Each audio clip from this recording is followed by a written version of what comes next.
नमस्कार दोस्तों, मैं दीपक गहलावत अपने YouTube चैनल माँ सरस्वती क्लासेस पर आप सबका स्वागत करता हूं। राम राम दोस्तों। आज हम अपने प्रॉफिट एंड लॉस का पार्ट 3 जो कंसेप्ट वाला पार्ट है वो पार्ट 3 करेंगे। देखो, अब तक हमने पार्ट 2 में जो भाग 2 था उसमें क्या पढ़ा था। लास्ट अपना पॉइंट था कि कोई दुकानदार किसी वस्तु को प्रॉफिट या लॉस में बेच रहा है, ठीक है। अगर वो अधिक रुपए या कम रुपए में बेचे तो उसे अलग से प्रॉफिट और लॉस होगा, ठीक है। तो वस्तु का क्रय मूल्य। देखो, एक क्वेश्चन में लास्ट पॉइंट का सेकंड पार्ट का आखिरी पॉइंट का एक क्वेश्चन ले देता हूँ ताकि आपको ध्यान में आ जाए। जैसे मैं कह रहा हूँ कि भाई एक व्यक्ति किसी वस्तु को 7% हानि पर बेचता है। यदि वह व्यक्ति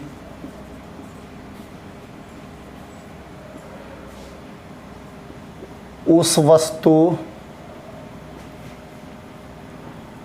को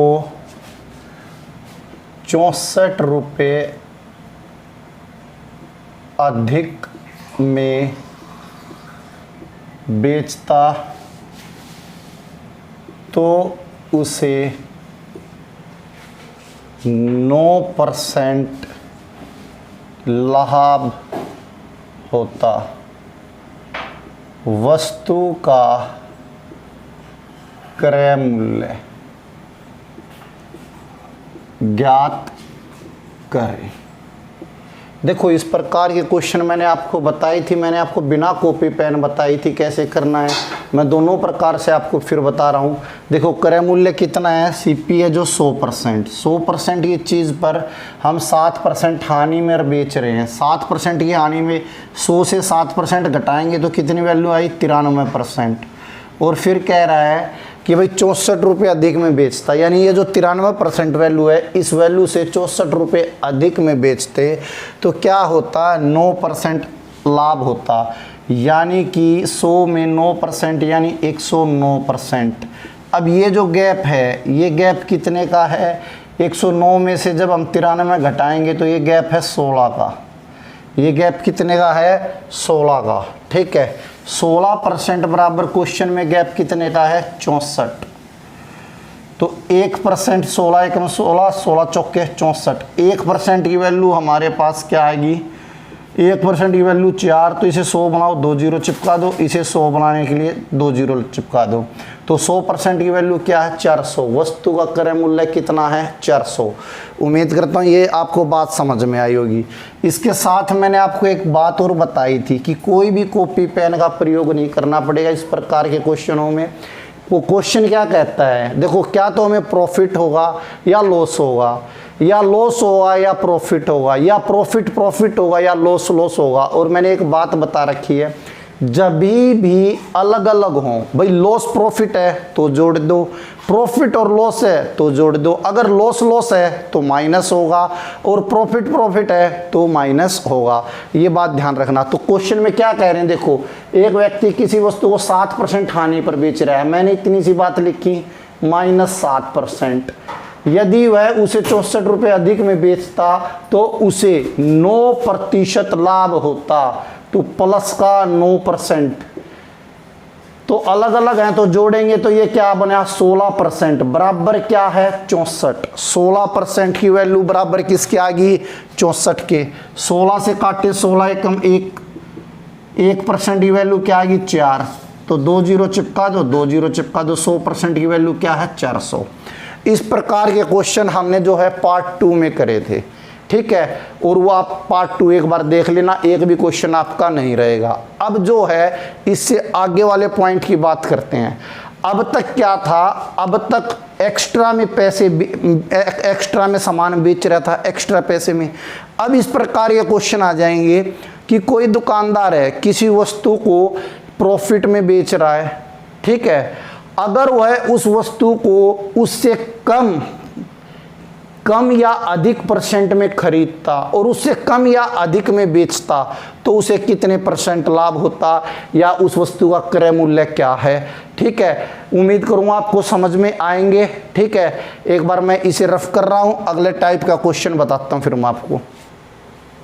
देखो हमारे पास जो प्रॉफिट एंड लॉस में अगला जो पॉइंट है जो मैंने आपको बताया था कि एक दुकानदार किसी वस्तु को प्रॉफिट में या लॉस में बेचेगा, फिर उसे कम प्राइस में खरीदेगा यानी कि परसेंट में कुछ कमी होगी, फिर उसे एक्स्ट्रा पैसे में बेचेगा तो उसे प्रॉफिट या लॉस होगा। इस प्रकार के क्वेश्चन आप एक बार क्वेश्चन ध्यान से पढ़ना, आपको समझ में आएगा। पहले छोटे उस पर बता दूंगा, फिर उसको डिटेल भी बता दूंगा और क्वेश्चन डिटेल से भी समझा दूंगा कैसे करना है। ठीक है, देखो क्वेश्चन क्या कह रहे हैं, एक व्यक्ति किसी वस्तु को 20% लाभ पर बेचता। देखो कोई दुकानदार है, वो अपने सामान को या अपने माल को या अपनी वस्तु को या प्रेस को, चेयर को 20% लाभ पर बेचता है। यदि वह व्यक्ति उस वस्तु को 10% कम में खरीदता, यानी जो उसने खरीदी थी 100% प्राइस उसने खरीद के लिए दिया था, वो कह रहा है 100% ना देके 10% कम में खरीदता, और जितने में बेची थी 20% प्रॉफिट पे वो कह रहा है कि 15 रुपये कम में बेचता। भाई 10% कम में खरीद गए और 15 रुपये कम में बेचता तो उसे 30% लाभ होता। वस्तु का क्रय मूल्य ज्ञात करें। तो देखो वस्तु का क्रय मूल्य मैंने आपको बता रखा, कॉस्ट प्राइस हम क्या मानेंगे 100%, मैंने कहा क्रय मूल्य है 100%। अब क्वेश्चन को ध्यान से पढ़ेंगे, जो जो चीज़ क्वेश्चन ने कह रखी है उसी हिसाब से चलेंगे, आंसर आ जाएगा। एक व्यक्ति किसी वस्तु को 20% लाभ पर बेचता है, तो देखो 100% क्रय मूल्य है तो सेलिंग प्राइस क्या हो गया SP, विक्रय मूल्य क्या हो गया 20% प्रॉफिट 120%। यहां तक हमारा क्वेश्चन खत्म हो गया। आगे पढ़ते हैं, यदि वह व्यक्ति उस वस्तु को 10% कम में खरीदता, भाई 100% में खरीद रहा है ना, 10% कम में खरीदता तो क्या आया 90%। भाई 100 का 10% 10 होता है तो 90%। अब क्या कह रहे हैं, और 15 रुपये कम में बेचता, यानी कि 120% की जो वैल्यू आई है उससे 15 रुपये कम। हमें ऐसे नहीं करना कि 120% माइनस 15 लिख के और हम इसे कह देंगे भाई 105%, यह बात गलत है। ठीक है, क्योंकि ये परसेंट है, ये परसेंट नहीं है। ठीक है, आगे देखते हैं। इसे हम ऐसे लिख सकते हैं कि 120% माइनस 15, ये चीज़ हम लिख सकते हैं, कोई फर्क नहीं पड़ेगा। आप माइंड में भी सोच सकते हो इस 15 को, कोई फर्क नहीं पड़ना। ठीक है, अब देखो क्या कह रहे हैं, तो उसे 30% लाभ होता वस्तु का क्रय मूल्य, यानी 30% इस पे, तो 10% की वैल्यू कितनी है, 10 से भाग दे दो 9। जब देखो 10% की वैल्यू क्या है 9, तो 30% चाहिए, गुना 3 करेंगे तो इसे गुना 3 करेंगे तो क्या आया 27%। और आप एक बात देखो, 90 में जब हम 27% जोड़ेंगे तो हमारे पास क्या आया 117। 90 में हम जब 27 जोड़ेंगे तो हमारे पास आया 117%। अब देखो यहाँ सेलिंग प्राइस क्या है 120%, यहाँ कितना 117, गैप कितने का, यानी कि कमी कितनी आई 3% की, और क्वेश्चन में कमी कितने की कह रहा है भाई 15 रुपए की। 3% बराबर क्या है 15, यहाँ से 1% की वैल्यू निकाल दो, 3 एकम 3, अगर इसे 3 से काटेंगे तो 5, 1% की वैल्यू क्या आई 5, तो 1 को 100 बनाने के लिए 2 जीरो चिपका दूं, यहाँ 2 जीरो चिपका दूं, यानी वस्तु का क्रय मूल्य क्या है 500 रुपया। ठीक है, उम्मीद करता हूँ आपको ये बात समझ में आई होगी। अब मैं आपको, कुछ स्टूडेंट्स के डाउट होगा भाई कैसे आया 500 रुपया, अब मैं आपको ये चीज़ 500 आंसर आ गया ना, 500 से चेक भी करवा देता हूँ और फिर इसी पॉइंट के 2-3 क्वेश्चन और करेंगे, आपके क्लियर हो जाएगा। देखो हमारा आंसर आया 500 रुपया, तो देखो मान लिया क्रय मूल्य क्या वस्तु का 500 रुपया। ठीक है, क्वेश्चन क्या कह रहा है, एक व्यक्ति किसी वस्तु को 20% लाभ पर बेचता है, तो 500 का 20% क्या हुआ 100 रुपया, तो 500 की चीज़ में 100 बढ़ा के बेचेंगे तो कितने की बिकेगी 600 की।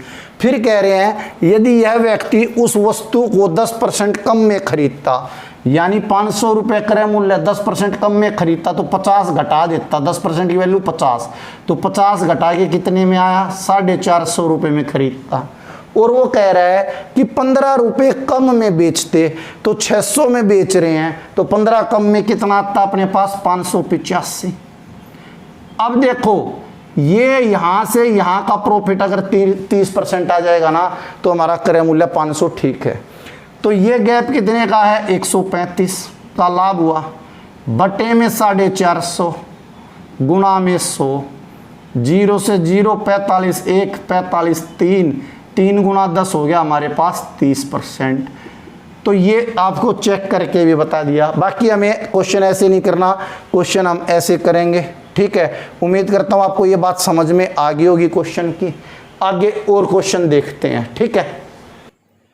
देखो अपना क्वेश्चन में क्या कह रहे हैं, एक व्यक्ति किसी वस्तु को 25% लाभ पर बेचता है। भाई 25% लाभ पर, तो सीपी क्या है, क्रय मूल्य हमारे पास 100% है। एसपी हमारा क्या है, एसपी है हमारा 25% बढ़ के 125% हो जाएगा। फिर कह रहे हैं यदि वह व्यक्ति उस वस्तु को 20% कम में खरीदता, 100 का 20% कम यानी 80 आ गया हमारे पास, 80% में खरीदता और 10.50 रुपए कम में बेचता, यानी इस वैल्यू से 10.50 रुपए कम में बेचता, तो उसे 30% लाभ होता। 80 का 30%, तो वही बात करनी है हमें, 10% की वैल्यू 10 से भाग दे दो 8, 10% की वैल्यू 8 है, तो 10 को 3 से गुणा करूंगा 30 होगा, तो 30% की वैल्यू होगी 24, तो जमा में यहां कर देंगे हम 24%। और ये हमारे पास क्या बन गया, ये हमारे पास बन गया भाई 104%, ठीक है। अगर किसी बच्चे को ये चीज मुंहजबानी नहीं करनी आई तो वैसे कर सकता है भाई 80% है, अब देखो 30%, तो 30% की फ्रैक्शन वैल्यू कर लो, तो क्या आया 3/10, तो इसे 10 से भाग देंगे तो क्या आएगा 8, 8 को 3 से गुणा करेंगे तो क्या बनेगा 24। आप ऐसे भी कर सकते हो, ठीक है। तो अब देखो यहां गैप कितने का है, 21 का, यानी 21% वैल्यू कम हो रही है। और क्वेश्चन में कितने पैसे कम हो रहे हैं, 10.50। एक बात देखो, 21 का आधा होता है 10.5, 21 का आधा होता है 10.5, तो आधे को अगर मैं 100 से गुणा करूंगा तो मेरे पास क्रय मूल्य क्या आया, 50 रुपया। मैं ऐसे भी कर सकता हूं या मैं ऐसे भी कर सकता हूं, देखो अगर मैं चाहूं तो मैं ऐसे भी कर सकता हूं, 21% बराबर है 10.50, 100% की वैल्यू निकालनी है तो 10.50 बटे में 21 गुणा में 100, तो ये पॉइंट हटाऊंगा तो यहाँ 2 जीरो, इस 2 जीरो से ये 2 जीरो खत्म, 21 एकम 21, 21 पंजे 105 और 0 ये, यानी वस्तु का क्रय मूल्य क्या आया, 50 रुपये। उम्मीद करता हूं आपको ये बात समझ में आई होगी, ठीक है। अगला क्वेश्चन देखते हैं। देखो अगले क्वेश्चन में उसी टाइप के में क्या कह रहे हैं, एक व्यक्ति किसी वस्तु को 10% लाभ पर बेचता है, यानी सीपी है, सीपी कितना है मेरा 100%, सीपी मेरा क्या है 100%। यदि वह व्यक्ति उस वस्तु को 10% कम में खरीदता, ठीक है, पहले 10% लाभ पे बेच रहा है, तो एसपी हो गया मेरा कितना 110%, एसपी मेरा 110%। और क्या कह रहे हैं, यदि वह व्यक्ति उस वस्तु को 10% कम में खरीदता, 100% से 10% कम यानी कि 90%। और आगे क्या कह रहे हैं, 3 रुपए अधिक में बेचता, यानी 3 रुपए ज्यादा में बेचता, तो उसे 25% लाभ होता। अब कई बच्चों के माइंड में, कई स्टूडेंट के माइंड में ये जाएगा कि यार 90 का 25% कैसे करूं, कुछ फर्क नहीं पड़ता। देखो 90 का 25% करना तो 25 की फ्रैक्शन वैल्यू क्या होती है 1/4, यानी 90 गुना में 1/4, तो 90 को 4 से जब हम भाग देंगे तो क्या आएगा 22.5, तो 90 में जब 22.5 जोड़ेंगे तो क्या होगा 112.5, ठीक है, क्या होगा हमारे पास 112.5, तो ये हुआ हमारे पास 112.5%। तो आप देखो ये गैप कितने का है ये गैप 110% से 112.5 यानी 2.5% बढ़ गया। ठीक है, और पूंजी कितनी बढ़ेगी बेचने वाली? 3 रुपए। 2.5% बराबर 3 रुपए। यहां से मैं पॉइंट हटाऊंगा तो यहाँ 0। 25% की वैल्यू 30 है, तो 25 को 100 बनाने के लिए 4 से गुना, 25 चौका 100, तो इसे भी मैं 4 से गुना कर दूंगा, तो अपना आंसर आया 120 रुपए। यानी वस्तु का क्रय मूल्य कितना है? 120 रुपए। उम्मीद करता हूं आपको ये पॉइंट क्लियर हो गया होगा। एक और क्वेश्चन देखते हैं। ठीक है, देखो क्या कह रहे हैं, एक व्यक्ति किसी वस्तु को 10% के लाभ पर बेचता है, तो हम क्या करें? सीपी कितना है? 100%। और एसपी सेलिंग प्राइस कितना है? 10% प्रॉफिट, यानी कि 110%। आगे क्या कह रहा है, यदि वह व्यक्ति उस वस्तु को 4% कम में खरीदता, 100 से 4% कम, यानी कि हम कह दें 96% आ गया। ठीक है, और 6 रुपए अधिक में बेचता, तो उसे 18 सही 3/4% प्रॉफिट होता। तो इसकी हम फ्रैक्शन वैल्यू करें, 18 चौक 72 और 3 75 बटे में 4, और परसेंट हटाएंगे तो गुणा 100 हो जाएगा, तो ये हो जाएगा 400। तो 25 तिया 25 से काटेंगे तो 16। जब इसे हम 3/16 से करेंगे, 16 एकम 16, 16 छिक्का 6 तिया 18, यानी कि 96% में 18% जोड़ेंगे तो क्या आया हमारे पास? 114%, यानी कि 114%। ये जो गैप है, ये गैप कितना है? 4% बढ़ रहा है। सवाल में ये चीज कितने पैसे बढ़ गई? 6 रुपए। 4% की वैल्यू 6 है, क्रय मूल्य कितना है? 100%। तो 4 को 100 बनाने के लिए किससे गुणा करूं? 25 से, क्योंकि 25 चौका 100, तो 6 गुना में जब 25 करूंगा तो वस्तु का क्रय मूल्य क्या आया? 150 रुपए। उम्मीद करता हूं आपको ये पॉइंट क्लियर हो गया होगा। 4-5 हमने उदाहरण भी किए, आप और क्वेश्चन करके देख लेना, आपके समझ में आएंगे। इसके बाद अब अगले पॉइंट के बारे में बात करते हैं। ठीक है, अगले क्वेश्चनों में चलते हैं। देखो अब हम क्रय मूल्य और विक्रय मूल्य के अनुपात में बात करेंगे। बिल्कुल छोटा सा पॉइंट आपको समझ में आ जाएगा। जैसे हमारे पास क्वेश्चन ऐसे पाएगा कि किसी वस्तु का क्रय मूल्य विक्रय मूल्य का अनुपात दे देंगे, तो फिर हमसे पूछेंगे कि लाभ हुआ या हानि। ठीक है, एक क्वेश्चन के द्वारा मैं आपको समझाता हूं। जैसे मैं कहता हूं कि एक वस्तु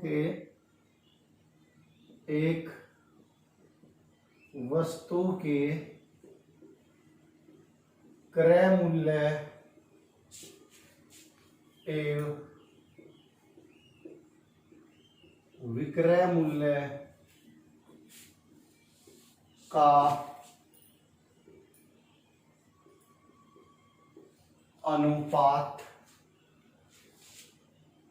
क्रय मूल्य विक्रय मूल्य का अनुपात 3:4 है, तो बताओ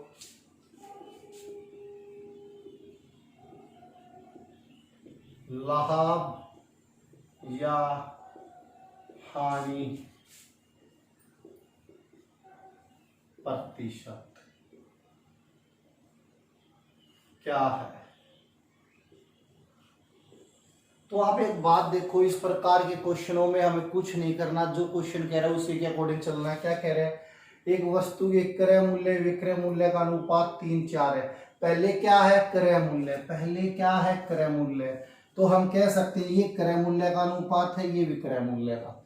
तो मैं ये कह सकता हूं कि भाई क्रय मूल्य 3 है और विक्रय मूल्य 4 है, यानी कि 3 की चीज मैंने कितने में बेच दी? 4 में। तो कितने का प्रॉफिट हुआ? 1 का। तो मैं क्या लिख सकता हूं? 1 का लाभ बटे में क्रय मूल्य कितना? 3, और 1/3 फ्रैक्शन वैल्यू क्या होती है हमारे पास? हमें मालूम है 33 सही 1/3% होती है। इस प्रकार के क्वेश्चनों में हमें कुछ भी लिखने की जरूरत नहीं है। देखो बिना कॉपी पेन क्वेश्चन बन जाएगा। क्रय मूल्य विक्रय मूल्य का अनुपात क्या है? 3 और 4, यानी 3 की चीज 4 में बेची, 1 का लाभ बटे में 3, 1/3 फ्रैक्शन वैल्यू किसके बराबर है? यह 33 सही 1/3%। उम्मीद करता हूं ये बात आपको समझ में आई होगी। अगर इसी क्वेश्चन में देखो, अगर इसी क्वेश्चन में मैं ये कह देता हूं कि भाई क्रय मूल्य विक्रय मूल्य का अनुपात जो है 20 और 21 है। तो क्या बना प्रश्न, 20 की चीज हमने 21 में बेच दी, तो लाभ कितने का, 1 का, बटे में क्रय मूल्य 20, 1/20 फ्रैक्शन वैल्यू किसके बराबर होती है, 5% के, तो हमें लाभ कितना होगा, 5% होगा। ठीक है, इस प्रकार के क्वेश्चनों में हमें यह ध्यान रखना है कि क्रय मूल्य शुरू में लिखा हुआ तो ये वैल्यू क्रय मूल्य है, विक्रय मूल्य बाद में लिखा हुआ तो ये वैल्यू विक्रय मूल्य है। अगर शुरू में विक्रय मूल्य आ जाएगा तो विक्रय मूल्य होगा, और क्रय मूल्य बाद में आ जाएगा तो बाद वाला क्रय मूल्य होगा। उम्मीद करता हूं ये बात आपको समझ में आई होगी। आगे अब अपने क्वेश्चन करेंगे बेईमान दुकानदार के ऊपर। ठीक है, एक बार इसे मैं रफ कर रहा हूं, आगे क्वेश्चन करते हैं।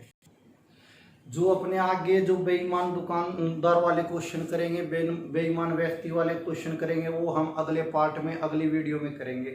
अगर आपको ये वीडियो यहाँ तक पसंद आई है तो चैनल को लाइक करें, शेयर करें, सब्सक्राइब करें।